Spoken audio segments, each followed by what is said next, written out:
Ladies and gentlemen, boys and girls, we welcome you to the Disney Park Bench Podcast.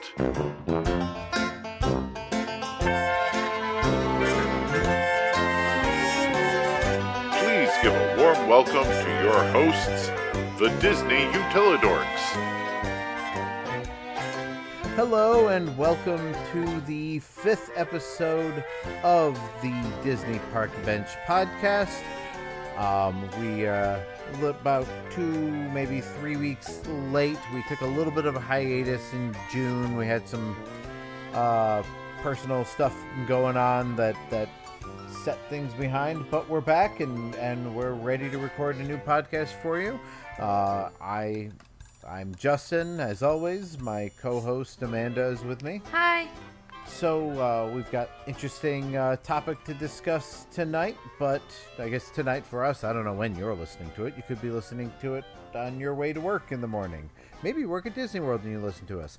If you work at Disney World and you listen to us on your way to work, then please go to the DisneyParkBench.com. Drop us a message or an email. Text us. Or you can call us, leave us a voicemail, or send us a text message at 321-209-3726. Good way to remember that is it's DPB6, Disney Park Bench. You can also email DisneyParkBench@gmail.com. Or you can just go to the DisneyParkBench.com and there's a contact form there that you can send us a message. Reach out to us. Let us know when you listen to us, how you listen to us, why you listen to us, and just what say hi. else, what else you would like us to talk about. Because, we do this every month. Sometimes we struggle to come up with a topic, so it'll be nice to hear what you guys want to hear us talk about. But the first thing we're going to talk about tonight is kind of a recap. I think we've talked about this every episode thus far, but Jungle Cruise has some new updates. They're kind of rolling out the changes little by little, but since we recorded our last episode, the new Lost Safari scene has debuted. Essentially, it's the same Lost Safari scene, but the characters are different. Now, this is less of a big deal for us at the Florida parks, because the Magic Kingdom's Lost Safari was always pretty diverse, at least as far as like the clothes and the facial expressions on the characters. As opposed to Disneyland, where I believe they were all wearing like African safari gear and they were all dark-skinned, or there was a light-skinned explorer with his dark-skinned companions. I think you all can imagine why that was changed. Now the characters are all officially members of the Society of Explorers and Adventurers. They've all been named. There's women. They're not all men. Yep. There are 2 women. There are 2, I believe, people of color. There is one African American or of African descent. He might not be American. And one Asian character. And they all have very expressive faces. I'm loving these figures. And I think it's also worth mentioning that the Disneyland attraction is not yet reopened. Right. Yeah, that's true. I'd forgotten about that. So that one has been on hiatus as well. So they're going to get kind of more of like an unveiling, whereas the Disney World one has been pretty much running while they're doing these changes, which isn't uncommon for an attraction, but interesting when they're kind of rolling it out in stages. Yeah, and especially since there's supposed to be changes to the script, because I haven't seen any videos, and obviously I haven't been on it since they've made any of these changes, but apparently the new script is going to have more references to the SEA, that's the Society of the Explorers and Adventurers, which is a fictional group of characters that it's basically kind of the MCU of the Disney parks. And they pull you in. It's not just, it gives you people to relate to. So I feel like they're trying to make it more of a immersive story and less of a just look at this, here's the backside of water. It gives you someone to connect to, and it's really great when it's a more diverse group that you're connecting to. Right, and having that character, the characters that you're following will hopefully bring the ride together. Not that it was ever a bad ride. I mean, I love the Jungle Cruise. It's always one of my favorites.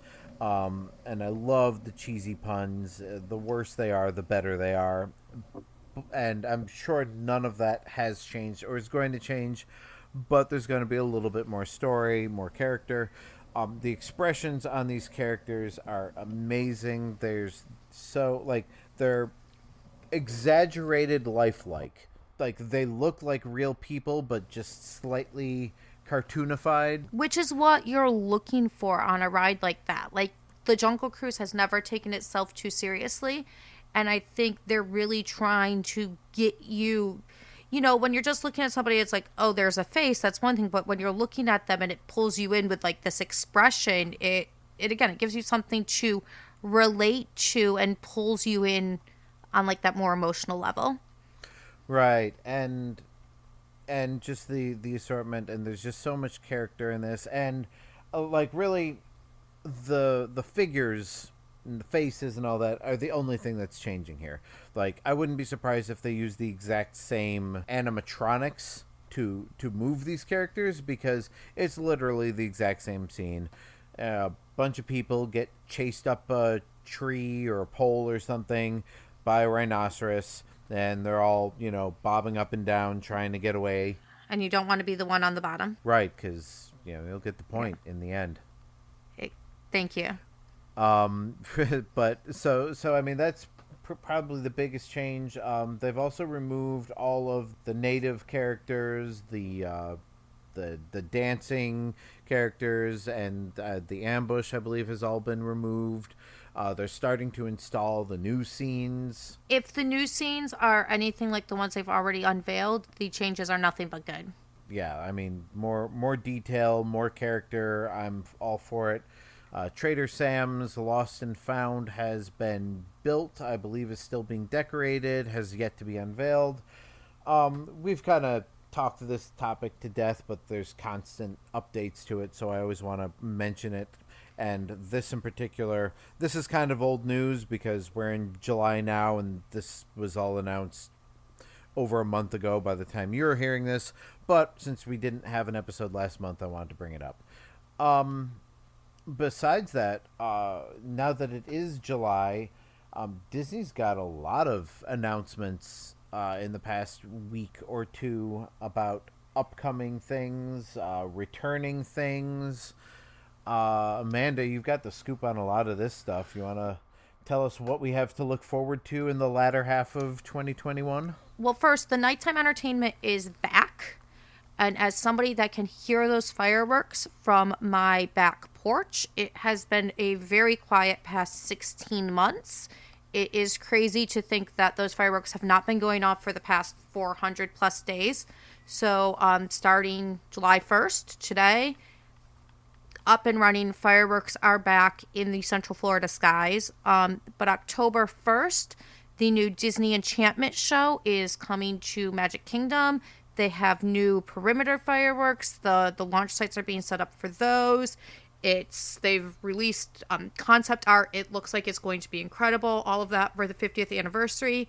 And then we have Harmonious coming to Epcot also on October 1st. Their new nighttime entertainment. Again, we just have the concept art for that. They're still utilizing a lot of, fountains and stuff, but I hear now those are going to be on motors and moving around the lake is the information that I've been getting.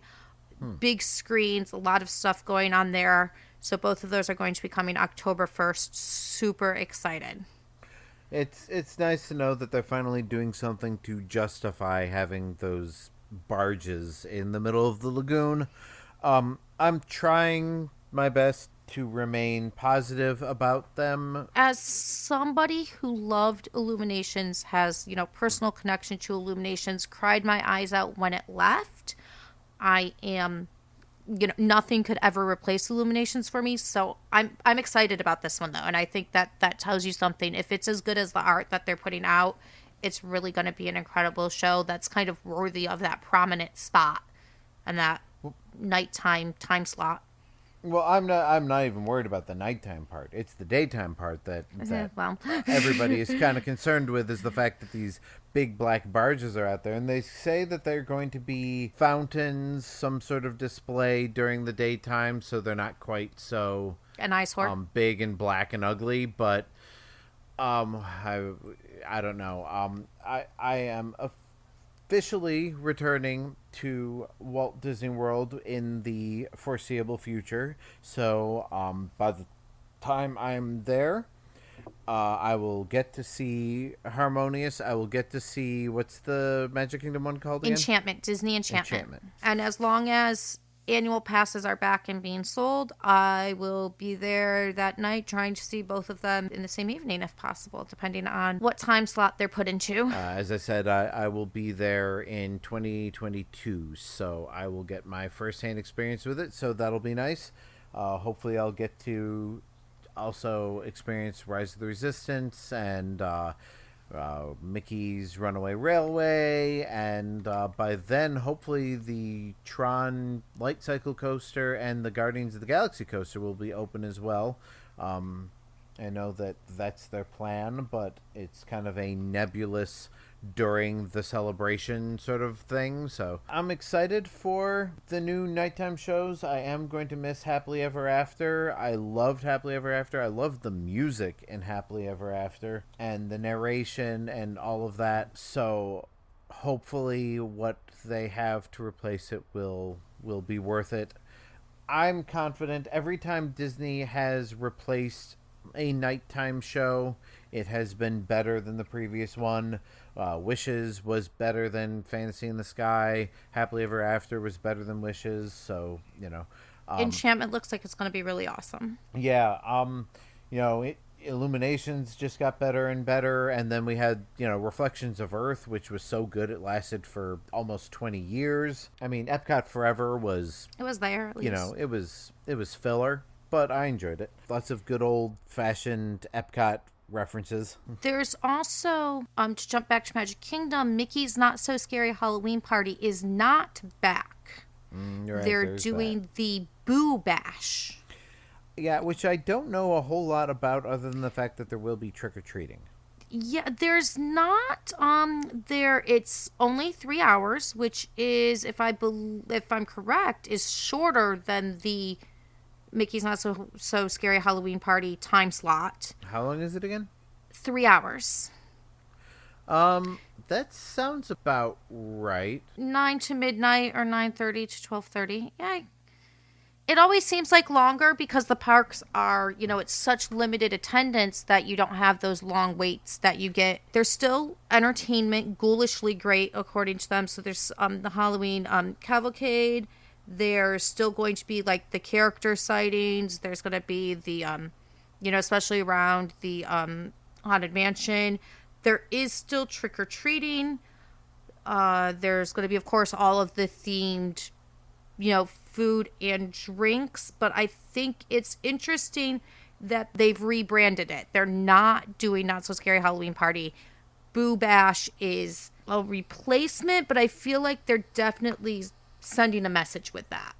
What message do you think that is? I'm not sure. Why change it? Is there going to be a parade? They're not using the word parade. That's right. They haven't brought back parades yet. That's one thing that I'm really hoping we'll hear about is parades coming back. And particular, we have not had a nighttime parade in the Magic Kingdom for, 5 years now? Yeah, because we had Spectro Magic. Except we hadn't had that for several years. They put it into storage so that they could run the Main Street Electrical Parade. And then... Main Street Electrical Parade wasn't there nearly as long as we anticipated. And I don't believe there's been anything since. Well, that's what I mean, is the Main Street Electrical Parade went to another park, and they... the rumor that I heard, and I don't know how true it is, But I guess they went to pull the Spectromagic floats out of the warehouse and found that there had been a leak that damaged the floats beyond repair, so there's no Spectromagic. Yeah. There's just been nothing. And those were really popular attractions. Yeah, and there were rumors that when the electrical parade went back to Disneyland, that Paint the Night would come to Florida, but that ended up not happening, and there have been no announcements of any replacement. Yeah. And there's really no parades right now. Anyways, so yeah, I think it's interesting. I think the parade for Not So Scary was a big draw. I know everybody really liked the Grave Diggers, and they liked the Headless Horseman ride. So it could just be a name change to make it very clear that it's not going to be what you expect and what used to be there, and this is something new. Just a lot of speculation. I haven't heard any real official releases on that. I do think they had to do something, especially with the Halloween event coming to SeaWorld. And of course, Halloween Horror Nights is so big at Universal, and those are going on. Disney really felt like they needed to respond and offer something kid-friendly for Halloween nighttime entertainment. But I don't know, I find it really interesting that they have completely abandoned Not So Scary. They haven't even really said, oh, we're not doing Not So Scary. They're just like, this is what we're doing. It should be a great event, but it's definitely going to be different. And maybe we'll see Not So Scary return next year when things are a little less uncertain. But we're pretty much done with news at this point. We're going to take a little break, but when we come back, we're going to talk some more about nighttime entertainment. Not just what's there now and what's coming soon, but also what used to be there and what our favorites are. So we'll be back shortly.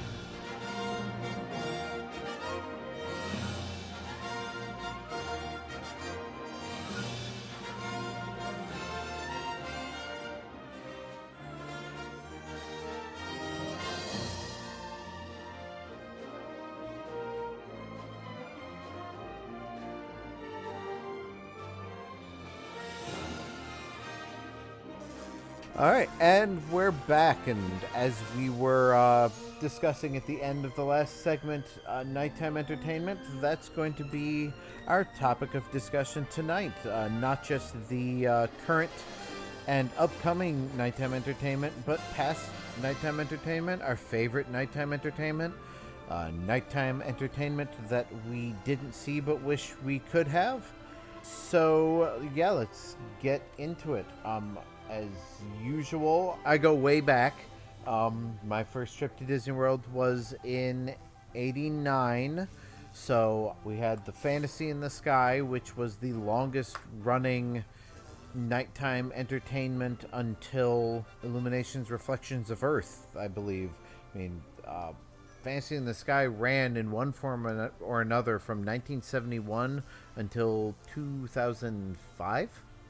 That's forever in Disney years. Yeah, well, things didn't change quite as quickly for those first few decades as they do now. People didn't expect as much change back then, but yeah. So I started out with Fantasy in the Sky. I have almost no memories of it, but I will say that Fantasy in the Sky was basically fireworks, and they lit the castle up different colors. And of course Disney music. So nothing too awful exciting. They didn't have they had the technology somewhat to synchronize the fireworks, but not as well as they have it now. So it was really just a chance to watch things explode over the castle. Nothing wrong with that. And then the original Illuminations.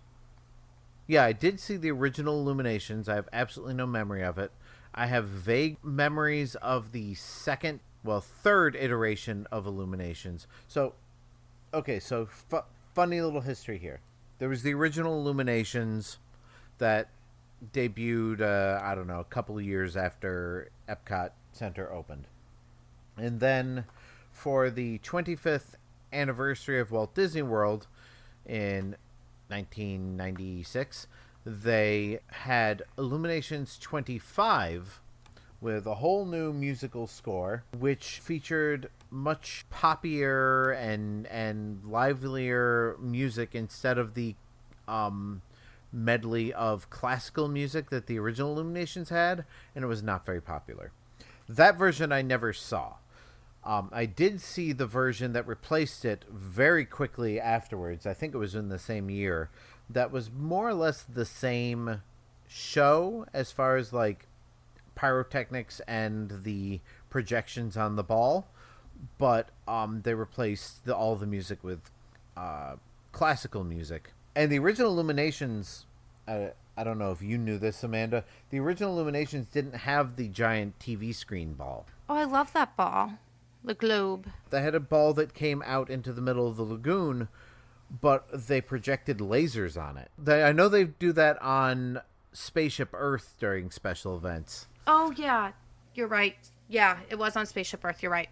Yeah, so they used to do that on this globe that was in the middle of the lagoon. Yes, I was never lucky enough to see that. That would be really cool. I highly recommend to you and to everyone listening to this going on YouTube and looking up Martin's Vids. He's basically a videographer who goes around to all the different Disney parks and collaborates with all sorts of people with home movies and archival footage and stock footage and stuff like that. And he compiles and edits together documentaries and multi-camera presentations of a lot of these shows. His multi-camera presentation of Illuminations Reflections of Earth is just absolutely incredible. It uses the source audio combined with live audio, so you get the firework explosions as well as crystal clear music. He does a picture-in-picture effect, so you can very clearly see the images on the globe, but also see the fountains and stuff going on around. Anyway, I am rambling, and I'm pretty sure I have not stopped to breathe in the past 2 or 3 minutes, but this is pretty much where you come into the picture anyway, because by the time you started going to Disney World, 2007, Fantasy in the Sky had been replaced by Wishes, and the Illuminations Reflections of Earth was the standard version. And my absolute favorite nighttime entertainment of all time. Also mine. So I guess we don't have a whole lot of... Please look forward to our all-time favorite... No, it's Illuminations Reflections of Earth all the way through. No, I mean, Wishes was good. I really, really loved Tinkerbell Flying. When I first saw that, 2006, when I visited, and of course I was still going on, when I moved here, there was just something about, her wand lighting up as she, zip lines through the Magic Kingdom. That was really cool. That music still floods my brain with happy, nostalgic memories. But there's just something about Illuminations for me that is just so absolutely Disney, despite the fact that it doesn't have Mickey, it doesn't have Tinkerbell, it doesn't have any of those characters really in it. You don't have Jiminy Cricket, but it's just something that is so... It was a wonderful show. You know what it is? It's the maturity of it, which I think is what the original music of Illuminations 25 was lacking. It tried to have this whole party atmosphere, which just did not fit Epcot. That's not what Illuminations is. Yeah, and Epcot is a very kind of adult-oriented park. So the music was always classical music, and even with Reflections of Earth, it was all original music, but it was all fully orchestral and very, movie score-like.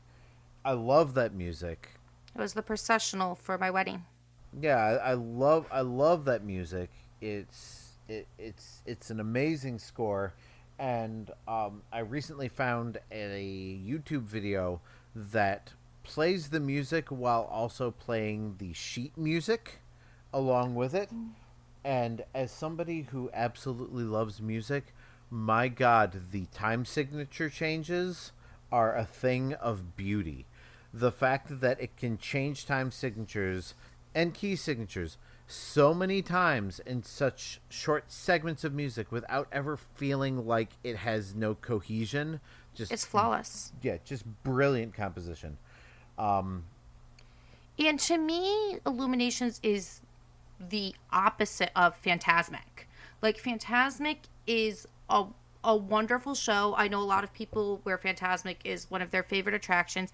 And nothing against Phantasmic, but sometimes it just feels like we're going to shove every single Disney character we can into this show. Like, that is Disney. You name a Disney character, they're probably there, and it's, to me, Illuminations is kind of the opposite of that, while still also being this wonderful piece of art that Disney put out there. Yeah, Phantasmic, another great nighttime entertainment we should talk about. Started out in Disneyland in the late 80s, I want to say 89, maybe early 90s. Was a huge hit. They did it on the Rivers of America. And when they brought it to Florida, they built a huge amphitheater with a whole rock mountain structure thing so that they could have a designated area for it. The Hollywood Studios version of it has a lot that is better than Disneyland. It's got its own sound system. It's got its own sound stage. It's got everything. But Disneyland was redone, 5 years ago? Yeah, they got rid of Peter Pan and put in Pirates of the Caribbean. I could go either way on that because I do love Pirates of the Caribbean. And they do still use the sailing ship Columbia, which was the highlight of the show anyway. Disneyland has its own Disney World has its own dedicated space for it. It was built for that, and I think that really gives it what it needs. Yeah, but what it really needs is a retool. Get rid of Pocahontas. My God, it is not. When they did Phantasmic, obviously they were hoping that Pocahontas was going to be a bigger and more memorable movie than it ended up being. It did okay. I mean, it did well. It was not a failure by any means, but when you think about classic Disney animated movies, Pocahontas does not come to mind. Pocahontas does not come up in very many lists. Even if you say of the Disney Renaissance, it's not even one of the top 5 in the Disney Renaissance, if you ask me. I'm seeing 1992 for an opening date for Phantasmic at Disneyland. Did they have something before that? No, 92 could be it. I don't remember when older. It opened in. I was curious, so I don't remember. I have my phone here. I could look it up if I really wanted to be that accurate. But I'm having more fun talking about how Pocahontas did okay at the box office. It did not endure. Yeah, no, it just feels so out of place Forced? in this dream sequence of fantasy and Mickey Mouse and cartoons. Here's this battle scene between settlers and Native Americans with a giant cartoony Ratcliffe character, and I don't know. I'm not a huge fan of Pocahontas. I love the music. The movie was not great, and they need to remove it from Phantasmic. They wanted Pocahontas to be more than it was, and it has not aged well either. I know a lot of parents, myself included, who don't really like the Pocahontas movie all that much for its rather inaccurate portrayal of history. So I think, removing Pocahontas.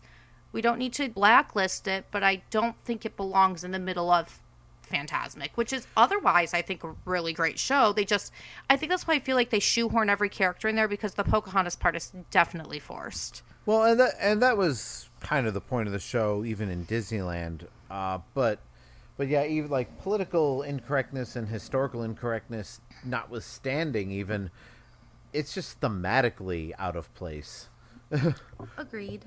Please, Disney, while you've got everything shut down, please replace the Pocahontas scene with something else. Do Peter Pan. They're not doing it at Disneyland anymore. Do Peter Pan at Hollywood Studios, and replace the giant puppet Maleficent with the giant animatronic from they have at Disneyland. Moana. Replace it with Taka and put in Moana. That could be kind of cool, except they don't defeat You have to have Mickey defeat the big bad enemy at the end. Well, I mean, or they can be friends. I just think Moana's one of those ones that needs more representation. And if they're trying to push this multicultural... Well, here we go. If you're removing Pocahontas, then you remove the whole steady as the beating drum section, and you can put in what the heck song? How far we'll go, or the one that all the sailors are singing. Yeah, that would be that would work. And I think Moana is what they wanted Pocahontas to be. I mean, first of all, Moana is not based on any story in particular, so you don't have to worry about it being historically inaccurate or it not following a pre-established, storyline or whatever. It's completely original, and I think culturally it is more respectful. Right, they pulled heavily from Polynesian culture and Polynesian, fairy tales, for lack of a better word, really. But because you weren't dealing with a person who did live and did, is well documented, you don't have to worry about trying to kind of rewrite history to give it, a Disney happily ever after at the end. Yeah, and ironically, Moana is closer in age to the real Pocahontas than the Disney Pocahontas is, but that's another story entirely. Let's get off this. We spent way too much time complaining about Pocahontas. Besides that, I do love Fantasmic. I love the ending of it when he goes up onto the top of the mountain and sets off the fireworks. Back during my first college program, I used to do food vending at the show. So at the end of the night, as the show was wrapping up, we would go stand at the back of the theater and watch Mickey do his thing, because as soon as that last firework goes off and Mickey disappears, we go out and go clean up the mess. And I just love the whole, cheesy dance thing that he does, directing the fireworks, and I can't listen to that music without, doing the motions. One of the things that I really liked about Fantasmic was before we had Runaway Railroad, there wasn't really anything that was Mickey. Like you had the Sorcerer's Hat as, the icon of Disney Hollywood Studios. But despite the fact they all started with a mouse, and Mickey Mouse is one of the most recognizable characters in existence, there's not a lot of attractions. Runaway Railway is the first one that really features the mouse that's really behind it all. So I think with Fantasmic having such a big, focus and kind of giving Sorcerer Mickey that scene was actually something that they do really well. So when Disney World first opened, and we're getting off on a tangent as usual, when Disney World first opened, there was an audio animatronic show where Mickey's PhilharMagic is now, called Mickey Mouse Revue. Mickey's PhilharMagic is basically a remake of it. Mickey is the conductor of the Fantasyland Orchestra, and instead of Donald Duck getting sucked into a bunch of movies, it goes through a bunch of songs from movies being sung by their characters. After that closed in 80s and moved to Tokyo, there was not another Mickey Mouse attraction until Fantasmic. You're right. Well, there was Dream Along with Mickey, the castle show. Oh, well, the castle show doesn't count. There's always been castle shows with the characters. Right. I'm just saying there's not a lot of Mickey. Yeah. And you're right. He is in PhilharMagic, even now. But really, Donald is the star of that. Yeah. It has his name in it, but anyway. I think that was something Fantasmic did really well. Yeah, it was focused primarily on Mickey, which there wasn't a whole lot of. Now, something that I wanted to make sure we got to was Kite Tales coming to Animal Kingdom, which is daytime entertainment, but still worth mentioning. Okay, jumping the gun here. We're jumping forward a couple of decades, but all right. Tell us about Kite Tales, and then we can talk about the giant inflatable Mickey for Sorcery in the Sky, and the nighttime entertainment in Hollywood studios now that isn't Fantasmic. Well, I mean, sorry, I know we're jumping around, but I wanted to make sure we got to that. Kite Tales is coming to Animal Kingdom. It's going to be during the day. They're utilizing a lot of the Rivers of Light kind of infrastructure there. It's going to have like giant windsocks, giant kites. I'm really excited to see this because it sounds very unique. There's nothing like that right now.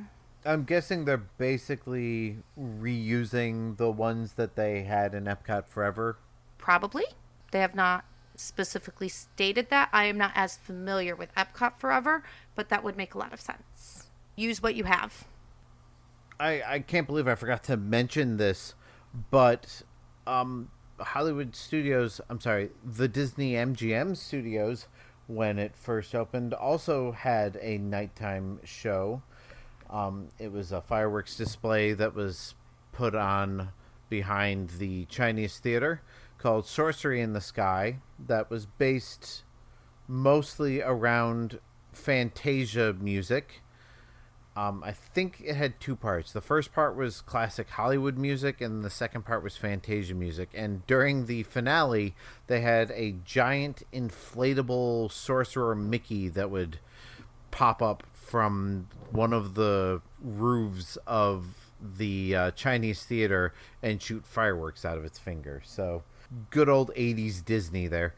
But no lasers. And Disney went through a phase where there were lasers in everything. That's true, especially in Epcot. Epcot not only had lasers for illuminations, very prominently used, but I remember one of the big things, off topic, one of the big things about Captain EO was the in-theater effects. The scene in the beginning where the asteroid is floating in front of you, that scene ended with the asteroid getting blasted by a laser, and the laser was actually an in-theater effect. They shot a laser at the screen, and my brother, who worked there at the time, said that the lasers had actually burned holes in the movie screen over time. Oh, I believe it.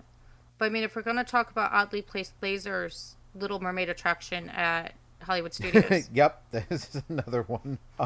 Yeah, a lot of weird lasers. I'm surprised they never put any lasers in any Magic Kingdom nighttime entertainment, because there was a period where lasers were everywhere. Lasers were the future. I'm glad we've moved around from that a bit. No, now everything's projection mapping, which is what Hollywood Studios has now. The only one I saw was the Star Wars one. I think they had one before the Star Wars show started that was more just generically Disney. And I don't remember what that was called, but yeah, Hollywood Studios doesn't really have fireworks anymore. They've got the projection show on the Chinese theater, they've got a projection show on the Tower of Terror, and then they shoot off a couple of fireworks here and there during the Chinese theater show. What they have works, so... Does it? And I know the projections on Tower of Terror at Christmas during their Christmas show, while it does not replace Osborne Spectacular of Dancing Lights, which I'm still angry about, is actually really cool. Yeah, that was pretty neat. We did get to see that on our 2019 trip. Okay, so we've covered Magic Kingdom, Yep. Wishes, and Disney Enchantment. We've covered Epcot, Illuminations. There's long history with Illuminations and Harmonious, which I'm super excited about. We've talked about Hollywood Studios, which right now is severely lacking, I believe, in nighttime entertainment, and Animal Kingdom, with Kite Tales debuting soon. And we can't forget that Animal Kingdom has had nighttime entertainment of sorts. For many years, Animal Kingdom closed before nighttime, but now they've got projections. I think Animal Kingdom was the first park to get projection mapping, because they started doing those projection shows on the Tree of Life. Yeah, if they weren't first, they were the first ones to really make it like a regular centerpiece. Yeah, like a regular thing instead of just hey, here's this neat addition to something. And something cool that they're doing, obviously, not a big thing, but something that I think is kind of neat that they're putting in for like the 50th anniversary celebration is the fireflies that are going to be in and around Tree of Life. Oh yeah, there's going to be like little points of light everywhere, aren't there? Spaceship Earth is having lights installed. I think they're adding some sort of lighting effect to the castle. I know they're not adding the Christmas lights, which, now that I see what they're doing to the castle for the celebration, I can kind of see why they don't want to try and add the Christmas lights to that, but I'm sad about that. I was really upset when they changed from Cinderella to Elsa for the lights, because with Elsa it started from like the bottom up. And I really liked when it was Cinderella how it kind of started at the top spire and dripped its way down the castle. But the projections that they're adding for Disney Enchantment Christmas lights just would kill the whole effect. well, and I mean they've got all the extra like bunting and ribbons and decorations and stuff like that. Like I think they would have had to remove a lot of that in order to put the lights on in the first place. So like I get why they're not doing it. Maybe they'll do something else. Maybe they'll do a projection mapping thing for Christmas that enhances what's already there. With the lights going in at Tree of Life, though, I think that's going to be a really neat effect. It's small, obviously Kite Tails is kind of like where all the focus is going, but I think these little fireflies added in are going to be, I think it's going to be a really neat effect. Animal Kingdom had a really short-lived... First of all, Animal Kingdom has never had fireworks because, of course, the animals. There was one time that Animal Kingdom had fireworks that I am aware of, and it was the grand opening celebration of Expedition Everest, which I was at because I was working there at the time. And they shot off a few like little fireworks basically as far away from the animal areas as possible. But they don't have fireworks, so they did this show that was unfortunately short-lived called Rivers of Light. I was fortunate enough to see the first version of Rivers of Light with my family on one of our trips. And immediately went to iTunes and bought the soundtrack. I loved the music to that show. And I guess after less than a year, they closed it, retooled it, drastically shortened it. I want to say they made it Lion King themed because, everything's got to be animated now. And I'm not sure. I haven't seen or listened to the second version of Rivers of Light, but that didn't take off, and they closed that, and now they're basically doing Rivers of Light during the day with kites. So there have been a lot of changes in the nighttime entertainment, particularly in the past 2 decades. It all started with, well, it didn't really start with Illuminations Reflections of Earth because, as I said before, Illuminations had already changed a couple of times. But they had Illuminations, Reflections of Earth, then they had Wishes, and then Wishes had its Christmas and Halloween versions, and then... Wishes also had a special version for the Pirate and Princess Party, too. I have never seen or listened... I think I have that on a CD somewhere, and I don't think I've ever listened to it. I'm going to have to pull that out somewhere. I was lucky enough to attend it, and it wasn't like when you see the Halloween or the Christmas shows, it's a completely different show. The Pirate and Princess one wasn't as vastly different, but it was another addition, kind of like another episode of Wishes. And I think when they really started kind of pushing, Not So Scary and Very Merry Christmas Party, and again, Pirates and Princess, that's when they started playing with the nighttime entertainment more because people responded positively. It's a big selling point to say, hey, pay an extra $100 or whatever to come to this special party, and you'll get to see fireworks and parades that no one else is going to get to see unless they're here for the busiest week of the year. Because I think they did used to do holiday wishes during Christmas week, right? Yeah, and they also did the 4th of July fireworks, which are of course different, and New Year's Eve as well. So if we're going to talk about different versions of nighttime entertainment, I know Epcot's New Year's Eve was incredible. I know Magic Kingdom did something different for that as well. Last I knew, Magic Kingdom has traditionally done the original Fantasy in the Sky on 4th of July and New Year's Eve. That means I've seen Fantasy in the Sky. Cool. I don't know if they still do it, but I do remember going to see fireworks on, I want to say, 4th of July. We were on the other side of the lagoon. I don't know whether we were at a resort or at the Transportation and Ticket Center. And I could hear the music playing, and I remember saying, this is fantasy in the sky. This is nothing special. Well, it is for those of us that didn't get to see fantasy in the sky. True, and I want if you've been to a recent, obviously not in the past year, but if you have been to a recent New Year's or 4th of July celebration at Magic Kingdom and saw the fireworks, let us know. Again, go to the DisneyParkBench.com and drop us a message. Email us, call us, whatever. Let us know what it was, because now I'm genuinely curious if they're still doing that. I can let you know in 3 days. Yeah, by the time you hear this, we'll already know, but, we'll find out in a few days. So, and that's mostly it. I think I've seen almost every nighttime entertainment that has existed. You've seen a lot of them. Everything within the past decade or so, with the exception of Epcot Forever. I think they were able to, to go back to what we were saying about the special events, I think they were able to have Wishes go unchanged for so long before they went to, Happily Ever After and what they have now and the new one coming up, because they did have those limited edition events. Yeah, and I think that, like I said, that really kind of entices people to come back and to spend the extra money. I remember on my college program, my friend and I happened to be in the Magic Kingdom during a Christmas party evening, and we just on a whim decided we're going to do this.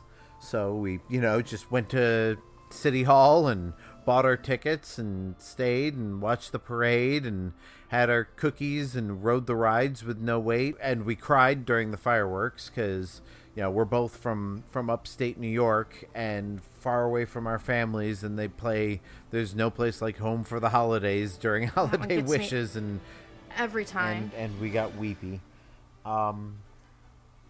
Anyway, that's off topic.